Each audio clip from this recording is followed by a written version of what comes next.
Hello and welcome to Chapter 9. I am reading and recording this one so fast because I really look forward to it. Let's do it. Chapter 9.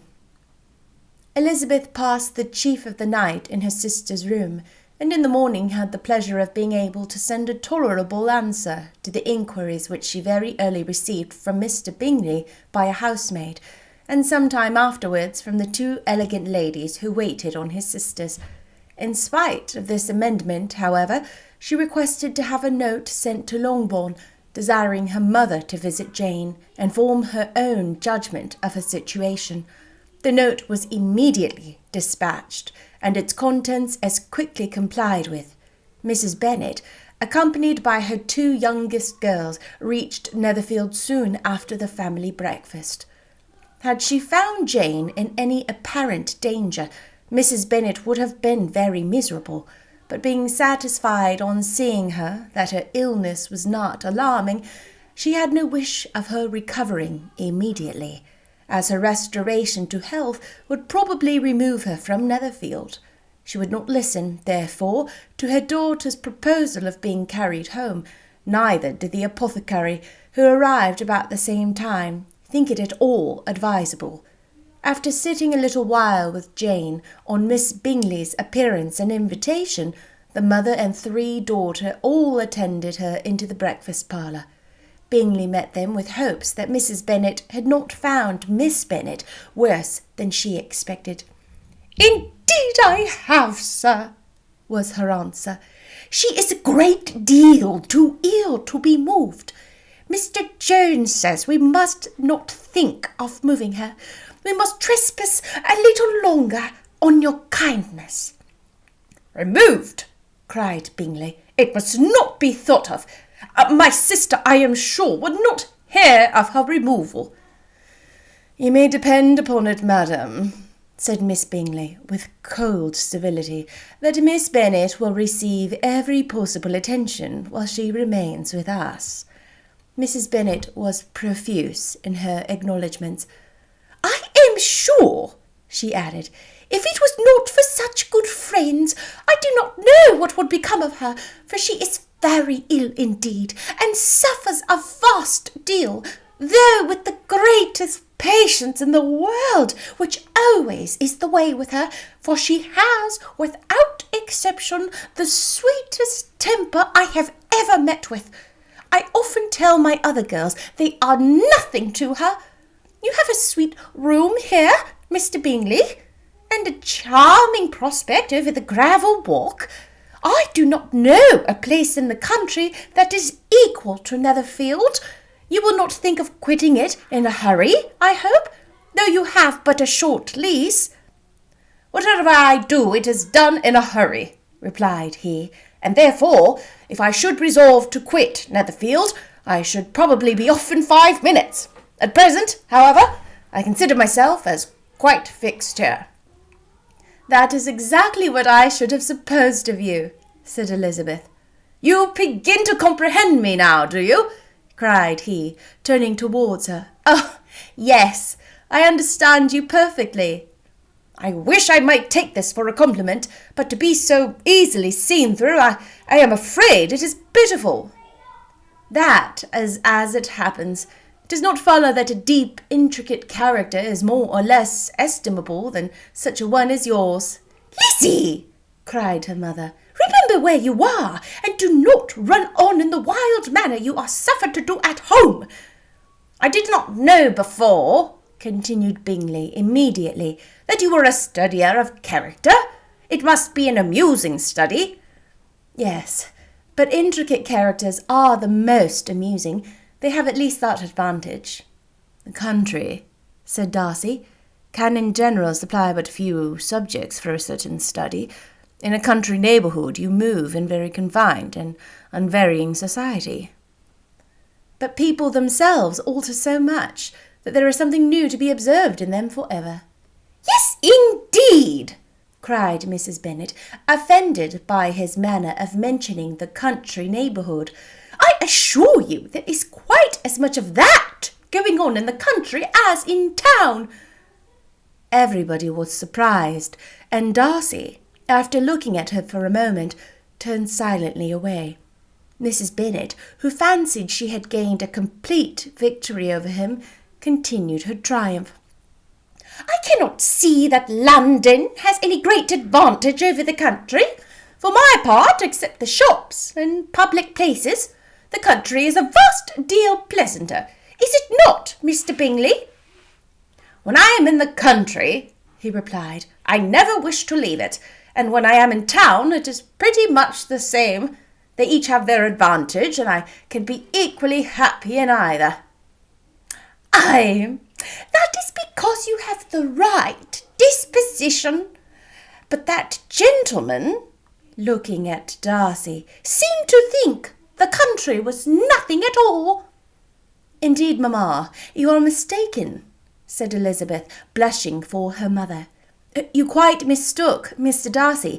He only meant that there was not such a variety of people to be met with in the country as in town, which you must acknowledge to be true." "Certainly, my dear. Nobody said there was. But as to not meeting with many people in the neighbourhood, I believe there are few neighbourhoods larger. I know we dine with 24 families." Nothing but concern for Elizabeth could enable Bingley to keep his countenance. His sister was less delicate, and directed her eyes towards Mr. Darcy with a very expressive smile. Elizabeth, for the sake of saying something that might turn her mother's thoughts, now asked if her Charlotte Lucas had been at Longbourn since her coming away. "Yes, she called yesterday with her father. What an agreeable man Sir William is, Mr. Bingley, is he not? So much the man of fashion, so genteel and easy. He had always something to say to everybody. That is my idea of good breeding. And those persons who fancy themselves very important and never open their mouths quite mistake the matter." "Did Charlotte dine with you?" "No, she would go home. I fancy she wanted to keep about that mince pies. But for my part, Mr. Bingley, I have always kept servants that can do their own work. My daughters are brought up very differently, but everybody is to judge for themselves. And the Lucases are a very good sort of girls, I assure you. It is a pity they are not handsome. Not that I think Charlotte so very plain, but then she is our particular friend." "She seems a very pleasant young woman." "Oh, dear, yes, but you must own she is very plain. Lady Lucas herself often said so, and envied me Jane's beauty. I do not like to boast of my own child, but to be sure, Jane, one does not often see anybody better looking, is what everybody says. I do not trust my own partiality. When she was only 15, there was a man at my brother Gardner's in town, so much in love with her that my sister-in-law was sure she would make her an offer before we came away. But however, he did not. Perhaps he thought her too young. However, he wrote some verses on her, and very pretty they were." "And so ended his affection," said Elizabeth impatiently. "There has been many a one, I fancy, overcome in the same way. I wonder who first discovered the efficacy of poetry in driving away love." "I have been used to consider poetry as the food of love," said Darcy. "Of a fine, stout, healthy love it may.